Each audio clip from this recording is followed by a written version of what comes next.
Open Heaven Devotional by Pastor Attaboy. Today, August 22nd, 2024, Thursday. Topic: Handling Oppositions. Our memorize today we can read in the book of 1 Peter chapter 4 verse 12. Beloved, think it not strange concerning the fiery trial which is to try you, as though some strange thing happened unto you. And our readings for today, we can read in the book of Nehemiah chapter 6 verse 1 to 16. 1 Now it came to pass when Sanballat, and Tobiah, and Geshem the Arabian, and the rest of our enemies, heard that I had builded the wall, and that there was no breach left therein, though at that time I had not set up the doors upon the gates.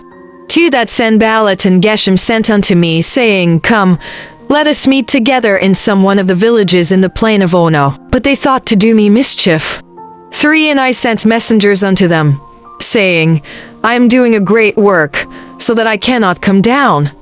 Why should the work cease, whilst I leave it, and come down to you? 4 Yet they sent unto me 4 times after this sort, and I answered them after the same manner.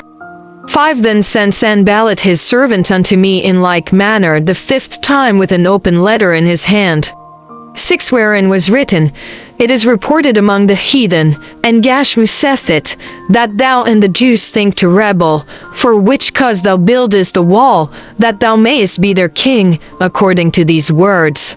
7 And thou hast also appointed prophets to preach of thee at Jerusalem, saying, There is a king in Judah, and now shall it be reported to the king according to these words. Come now therefore, and let us take counsel together. 8 Then I sent unto him, saying, There are no such things done as thou sayest, but thou feignest them out of thine own heart. 9 For they all made us afraid, saying, Their hands shall be weakened from the work, that it be not done. Now therefore, O God, strengthen my hands. 10 Afterward I came unto the house of Shemaiah the son of Delaiah the son of Mehetabeel, who was shut up, and he said, Let us meet together in the house of God, within the temple, and let us shut the doors of the temple, for they will come to slay thee. Yea, in the night will they come to slay thee. 11 And I said, Should such a man as I flee? And who is there, that, being as I am, would go into the temple to save his life? I will not go in. 12 And lo, I perceived that God had not sent him, but that he pronounced this prophecy against me, for Tobiah and Sanballat had hired him. 13 Therefore was he hired, that I should be afraid, and do so, and sin, and that they might have matter for an evil report, that they might reproach me. 14 My God, think thou upon Tobiah and Sanballat according to these their works, and on the prophetess Noadiah, and the rest of the prophets, that would have put me in fear. 15 So the wall was finished in the 25th day of the month Elul, in 50 days. 16 And it came to pass, that when all our enemies heard thereof, and all the heathen that were about us saw these things, they were much cast down in their own eyes. For they perceived that this work was wrought of our God. Our message tells us that oppositions are different from persecutions.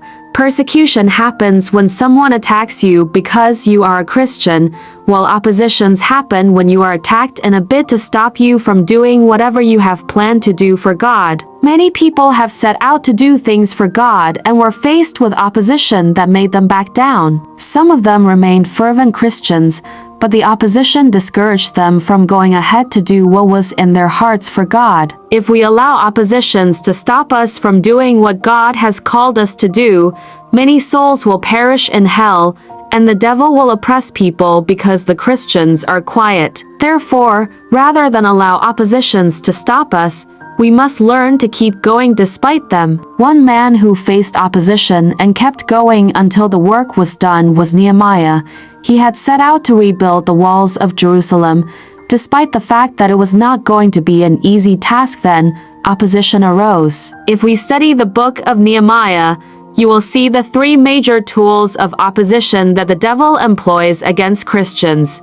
Mockery in Nehemiah chapter 4 verse 3, threats in Nehemiah chapter 4 verse 7 to 8, and discouragement in Nehemiah chapter 4 verse 10. He can raise people to mock us for what we are doing, but we must ignore them. Some people will threaten us with many things or even death if we continue to do what we are doing for God. However, we should not be afraid because God will take care of such people for us. Lastly, the devil can bring discouragement by making the work more difficult.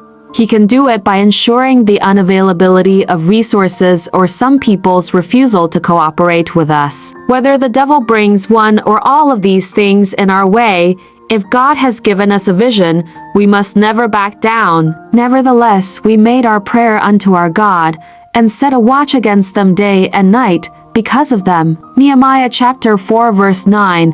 Nehemiah's default response to all the opposition he faced was to pray. Prayer is not a last resort but our primary defense against oppositions. As we do all that we humanly can to forestall oppositions, put our trust in God, place our ears on His chest to hear the next instruction He will give us. After all, we are doing His work. The people opposing us are actually opposing Him, so let Him do the fighting while you keep working. Key point: the way to overcome oppositions is to report them to God. Let God do the fighting while you keep working.